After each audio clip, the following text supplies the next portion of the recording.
Hello.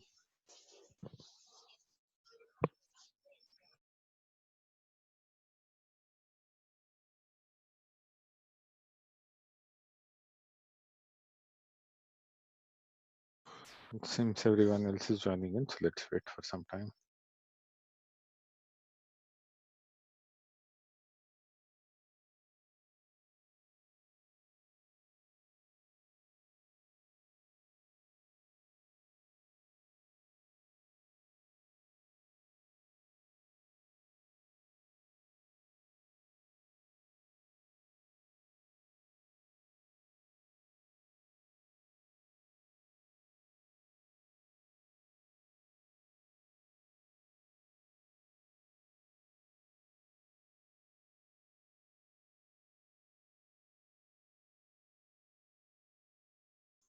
Hi, Rohi.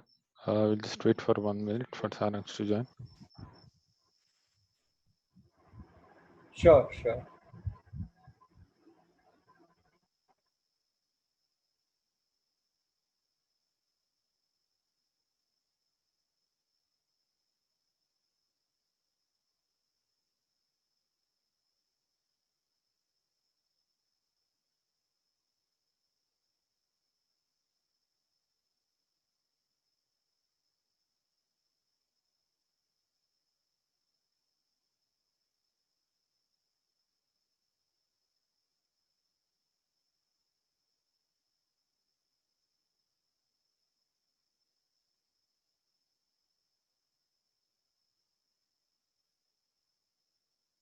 Okay, I'll start sharing my screen now. I hope you are able to see my screen. I'm just opening the IPython notebook, which we started doing yesterday. Just a quick recap. We are taking one example so that we can do data analysis. In turn, while we are going to do the data analysis, we are going to learn all the things that we have learned related to statistics, right? So that's the plan. We have taken a data set that belongs to flowers and we have loaded them. We have understood the basic requirement. We have got what is, or we have not really understood why we are doing this analysis. That is something that we need to define. But here in this case, let's keep that question open so that we can learn as many functions as we have. And then at a later stage, we will take other examples. Of course, we will be taking projects where we will be looking into specific things that we are going to look for. And for that, we are going to use a website known as Kaggle. I would strongly recommend that if you already don't have an account, I would recommend both of you to create an account there. You can create an account using your Gmail ID. You may want to use the same one which I have used to register in our sessions as well, the one that I used to send emails on. So using that, you can create your account into Kaggle if you don't already have. And then in there, we are going to take some example problems and then we are going to do data analysis. So that will be kind of the projects that we are going to work on, in which case we'll have some questions which we will have to answer. But in this case, at least we don't have any question. So let's continue. We loaded the data. We loaded the data as a data frame. We looked into the data. We looked into the information of the data. We saw the very basic statistics using 7-point statistics of the data. We looked into what is the meaning of balance and we tried to find out what is balance here. Then we started looking into some very basic visualizations and we started with 2D plots. So this is where we have left yesterday. The first basic plot we created was not using matplotlib, was using data frame. We used plot function. We defined the kind of plot I need. And then I also defined what is going to be my x-axis and y-axis. In the meanwhile, while I'm talking, let me just run everything so that it doesn't take much time to load the data and then we can start. So yes, so we looked into the first kind of a plotting, which was related to the plot function, which was used on top of the data frame itself. Here we specified the kind of the plot I need. Then I specified the x-axis and the y-axis, and accordingly it showed me a plot. Okay, I'm also going to show you how to remove this thing, this warning that we are getting. Okay, the size parameter has been renamed as height. So it is just like we just need to replace it over here and the warning should go. Right, so it would go automatically. That is not an issue. Now there is one more thing which we could have done over here, plt.fixSize. I believe we have already seen this earlier, where I simply pass the figure value. I believe I'm doing this correctly. Let's see if it fails. We'll come to know anyways. No, this should be figure and this should be fixed size. Yes. Okay, so it doesn't take this facet grid. I don't know why, maybe because I'm doing something wrong. So I can also hide this and run this, and the size is going to be the same, but that's fine. Let's go ahead and let's try to see what was the difference between these two plots, and from there we're going to make it start. So in this plot, we did not come to know about what kind of flower that flower itself is, right? So very clearly we are, if we look at the description. So let's also define a question here. So let's also try to define a question. It will be very easy for us to, let's try to define a question for data analysis. Okay, so the question which I would like to answer here is, okay, are there any patterns to be observed? Or maybe I'm going to write it as a few questions and not one. So I'm going to call these questions. Okay, so let's try to write some question. Analyze the iris data set and find the relationship of one species of flower to another. This is the available features.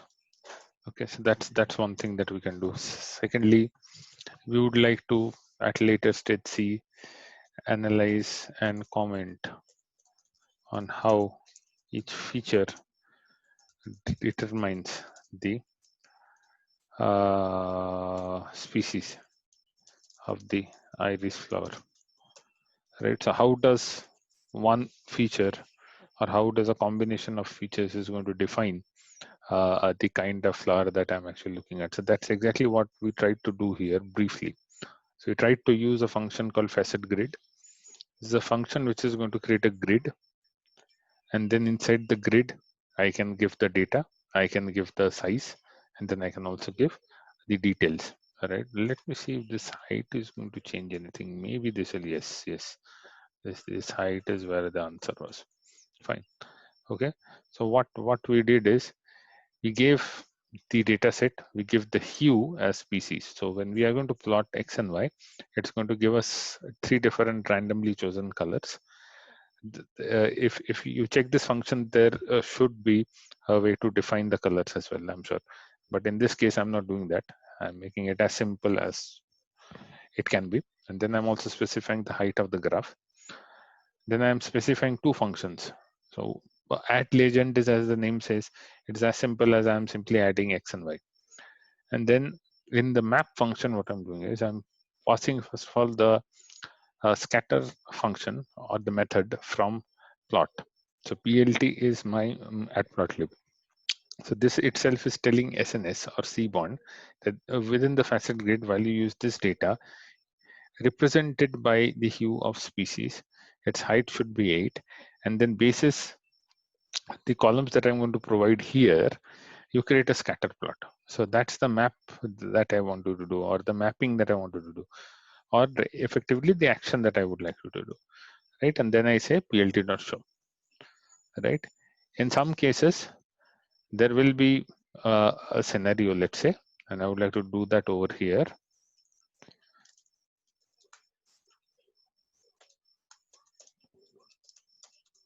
In some cases, depending on which version you're using or what kind of parameters you've used, as you may have seen, if I use size variable in place of height, it gave me a warning in last class. So to ignore them, what we can do, we can simply say import warnings, and from warnings we can simply say warnings dot filter warnings ignore. Okay, I think this should be in single quote. Let me, yes, this worked, right? Yeah.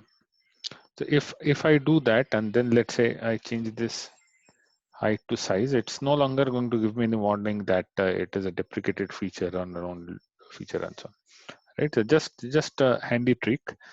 This is going to come really handy when we are going to work with many, let's say, libraries, because it's not always really possible, right? When you're doing some analysis to upfront go to Google, you might remember something, you may not, and then the versions always keep on changing, right? Environments will be kept on changing. So if you have a production environment managed by somebody, that environment will change, right? So it's not really easy, right? But you got the point, right? So here what we are doing is we are defining the database's sepal length and petal width, and then we can clearly see that basis a combination of petal width and sepal length, we can clearly see which color is the setosa color. Why? Because this is represented in blue and I can see this is blue.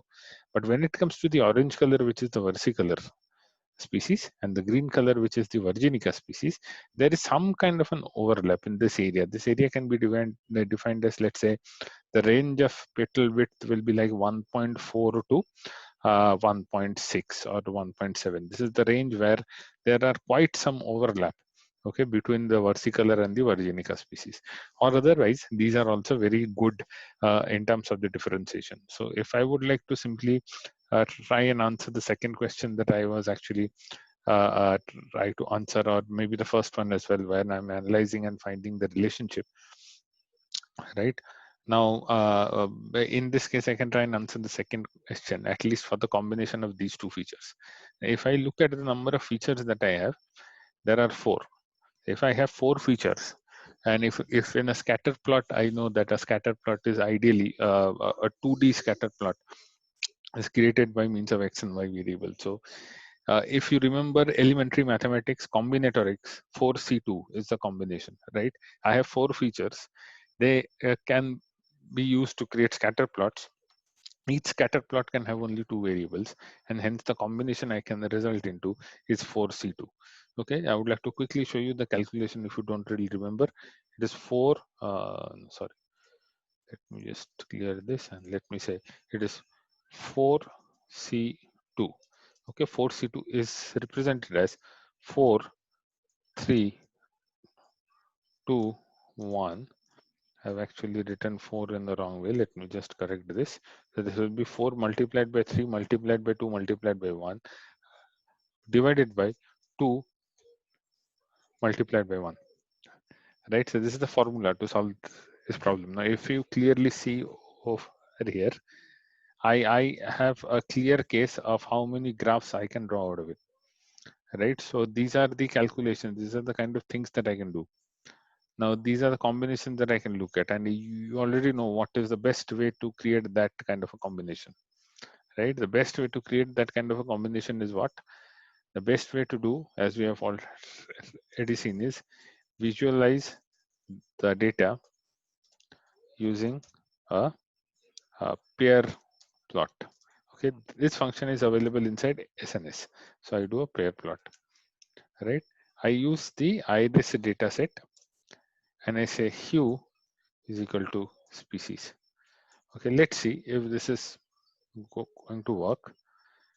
If not, then we're going to try something else. So what I'm trying to do, I'm calling the pair plot function. I'm actually passing the iris data set there, and I'm trying to compare each and every feature.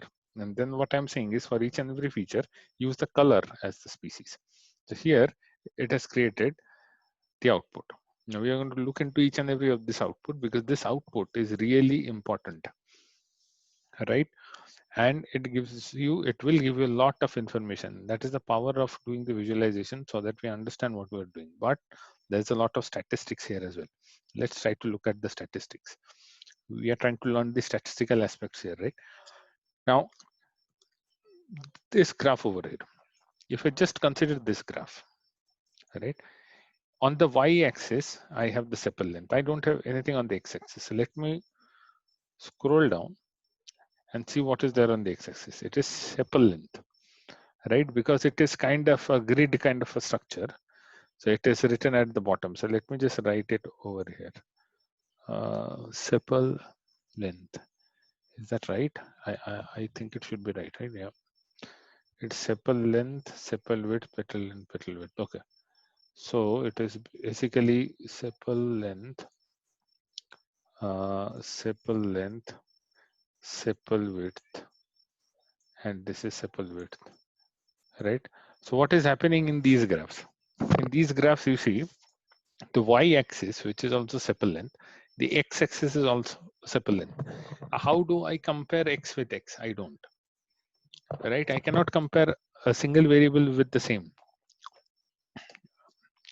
Give me a moment.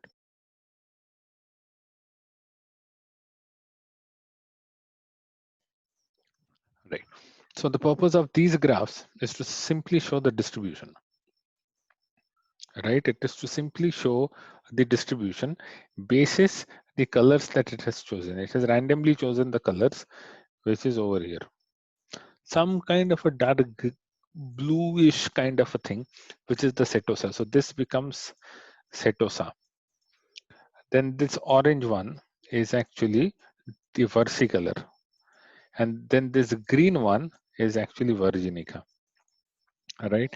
So it clearly tells you if, okay, if the feature that you are interested in is sepal length, then basis the sepal length, the distribution of the data, mind it, I'm talking about distribution. This is not a probability density function or a cumulative density function.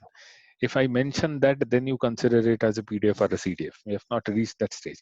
This is as simple as distribution. What do you mean by the distribution? It is just a range of values. Just a range of values, which is called the distribution. Plain and simple distribution. Just like if we would have drawn a histogram, the smoothened format of the histogram without having a probability value on the y-axis is going to be the distribution. It's plain and simple, right? If you look at this, you can clearly see setosa has a very very right skewed kind of distribution, right? Setosa species basis the sepal length has a right skewed distribution. It has more concentration on the lower values of sepal length and not much on the higher values. But if you look at these two guys, okay, the rest of the two, which is virginica and versicolor person, they are almost overlapping with each other as well. You see, there is not much difference between their heads. The structure is also very normal like, right? There's some problem here. Some problem is here. Otherwise, if you ignore this part, everything else looks to be very good. There's some problem here as well. I don't know whether you can see this. Let me clear this. You see, there is some problem here. There is some formality here. This guy is really smooth. It almost represents a normal kind of a distribution, right? So I can clearly say, by looking at this diagram, I can clearly say, this is very, very clear, a versicolor, okay, follows a normal distribution, right? Versicolor follows a normal distribution. When it comes to sepal length, the base is the sepal length.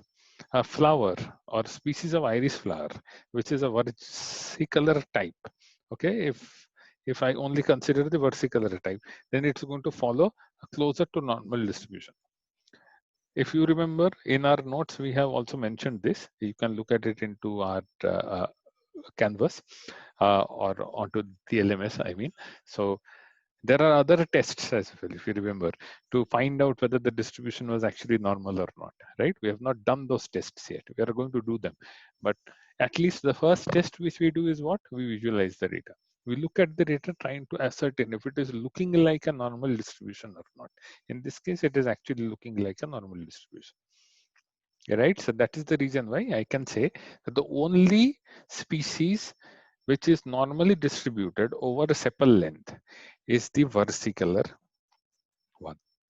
But there is a very close overlap between versicolor and the virginica person, while setosa is clearly a right skewed kind of a distribution. Right, so there is a good probability that mean equal to median is equal to mode is applicable mainly on versicolor, somewhat on virginica as well. Okay, but for setosa, this will never be the case. Let's try to verify if what we are understanding is correct or not. What is that output?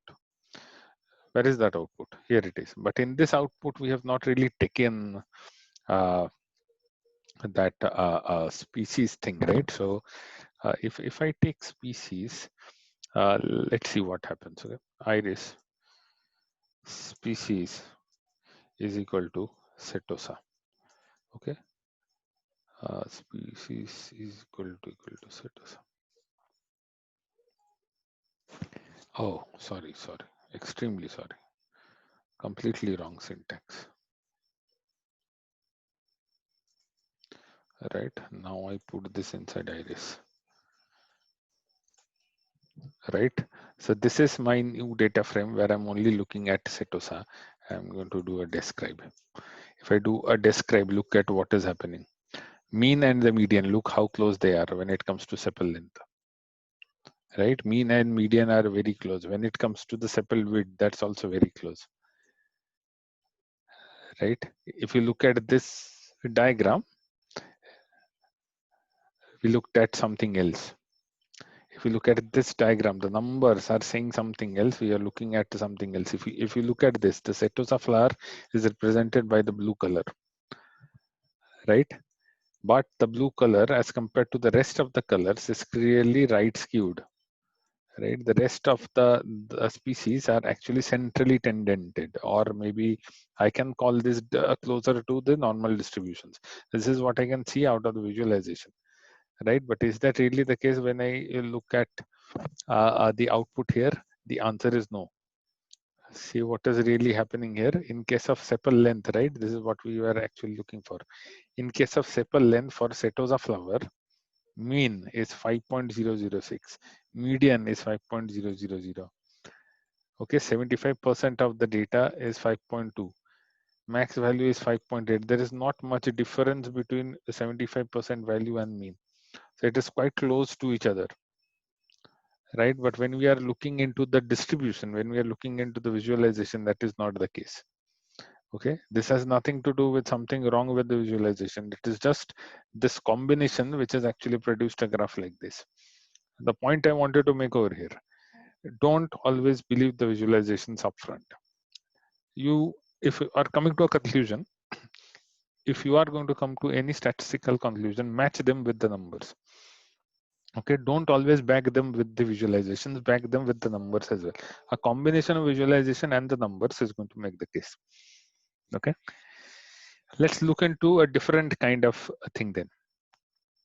Right, this is petal length and this is petal length.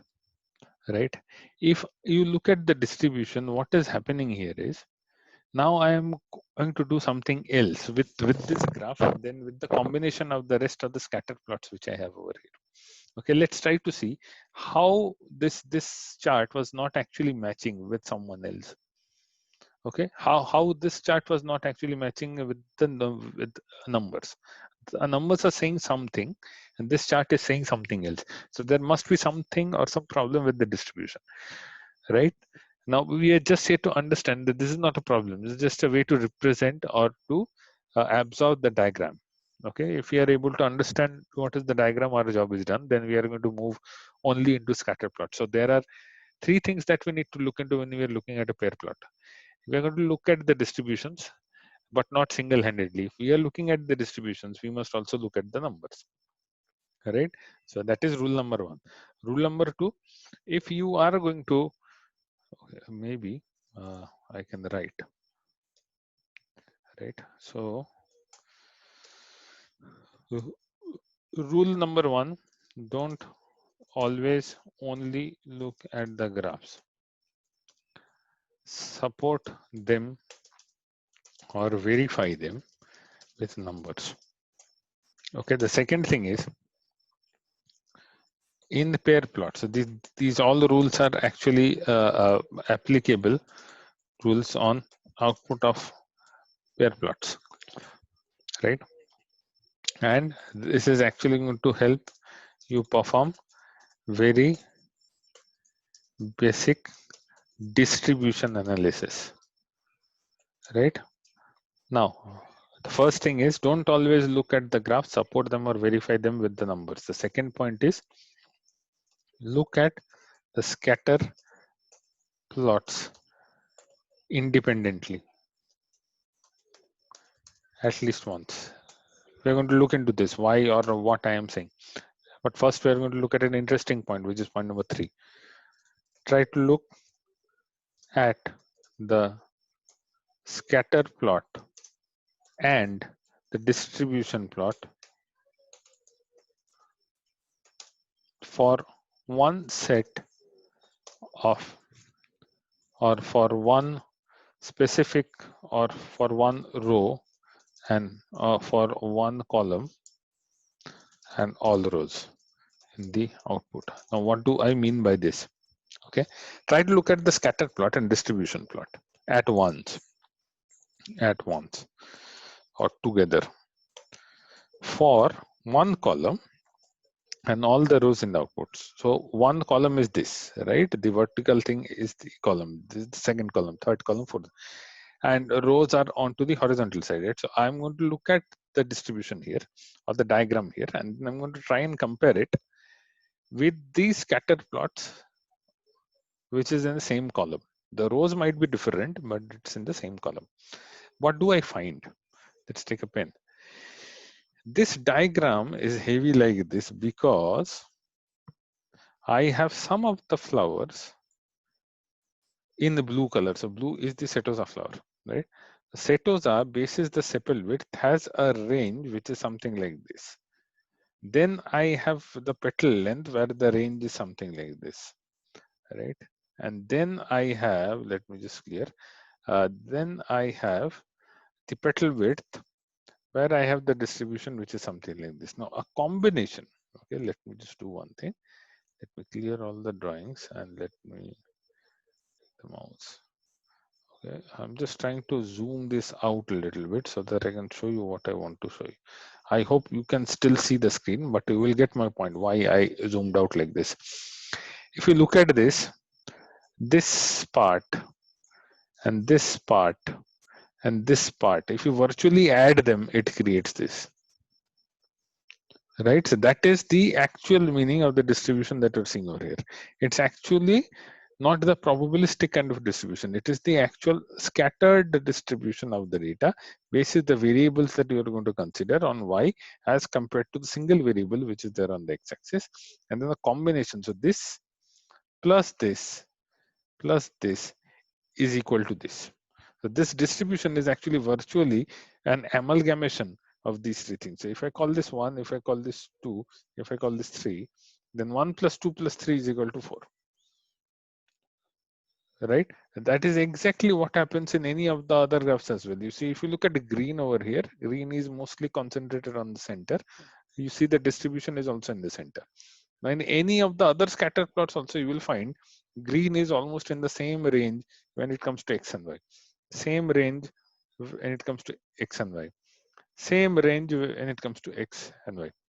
So that's the reason why a cumulative visual result of this plus this plus this becomes the output this.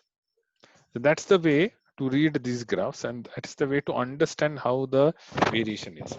Okay, so these distributions may not really be statistical distributions because we have already seen it does not match the inferences out of the numbers. Basis the number, setosa flower is where this is the sepal length, the mean is equal to mode. If mean is equal to mode, it should ideally be a centrally skewed thing or a normally skewed thing. But in this case, I can clearly see basis the sepal length, it is a right skewed kind of a distribution, right? So that's why it is not the right way to represent it.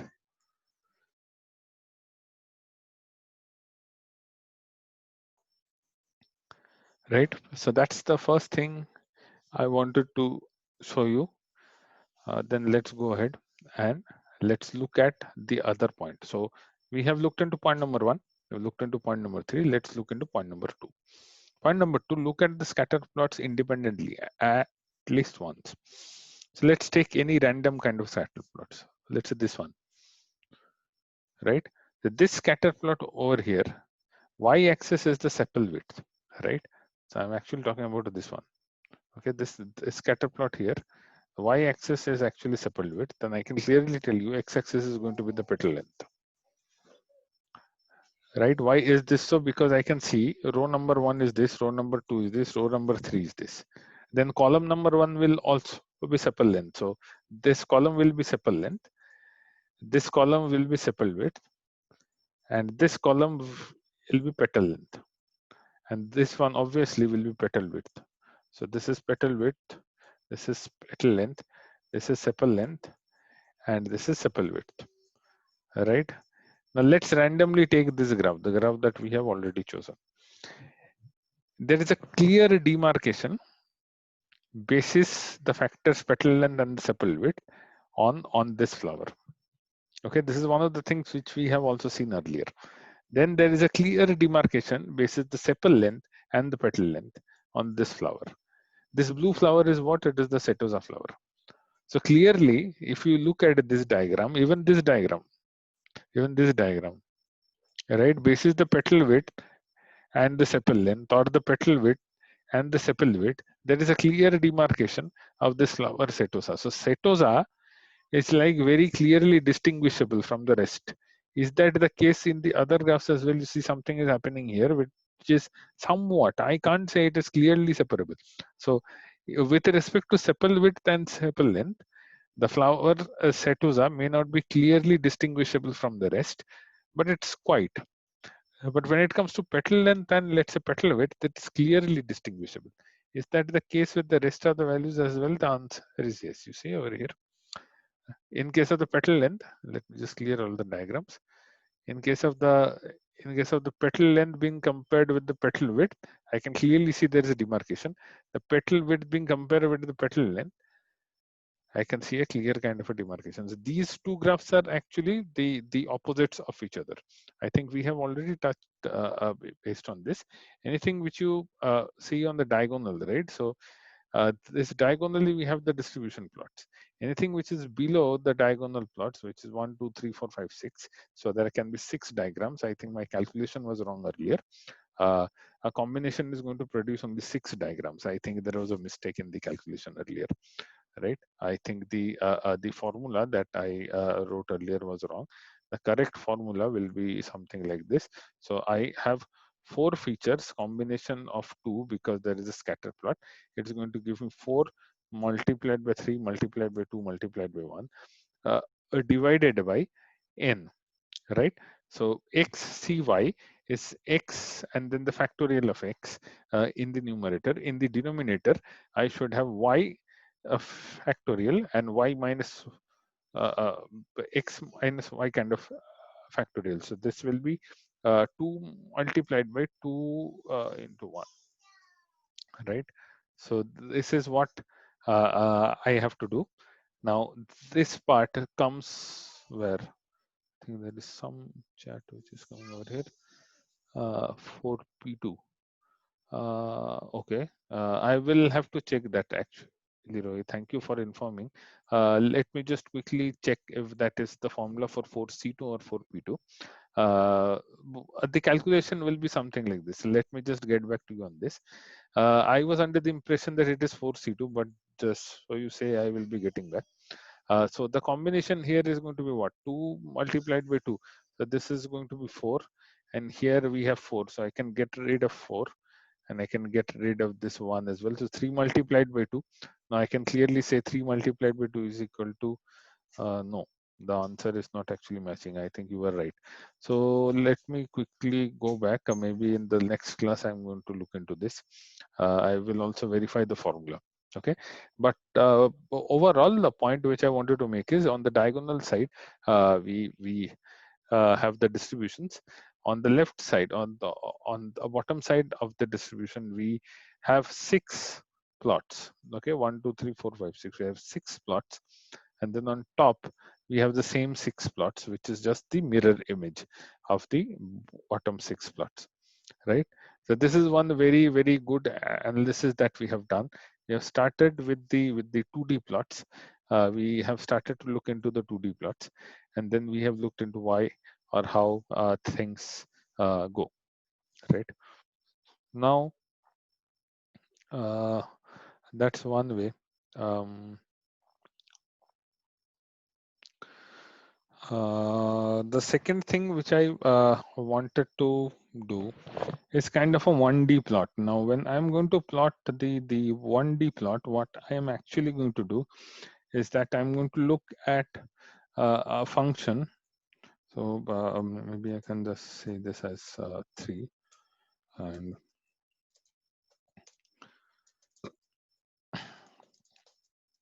right, now, in case of 1D plotting, in this case, we'll be looking into PDF and CDF. Okay, but we will start with histograms. Okay, that is the basis of creating a PDF and a CDF, right? So from there we are going to start, and then we might look into other distributions as well. Okay, so 1D plotting is where I just have a single dimension. Let's say out of the features, I'm going to take only the petal length. Okay, why? I don't know. I've just selected the petal length because I saw over here that, let's say, in this third column, in all the rows, I can see there is a clear demarcation of the setosa flower. Might be that is one of the reasons. But ideal condition, okay, there is something I should also mention over here.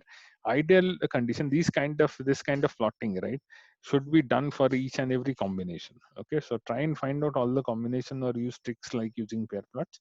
That should give you a fairly good amount of idea as to what kind of data you are having. But please don't ignore any variable as compared to another variable. Even if the number of variables which you have in your data is very high, please don't ignore them. Okay, try to visualize all the combinations. Of course, I will be getting back to you on the formula because I think I have made some mistake with the combination or the permutation. So it is kind of 4C2 or 4P2. I'll have to find that out. I was under the impression that it is 4C2, but let's see. I'll just actually verify that. Okay, combinations, I thought it is 4C2, the answer of which should equal to 6, right? So my formula was going right.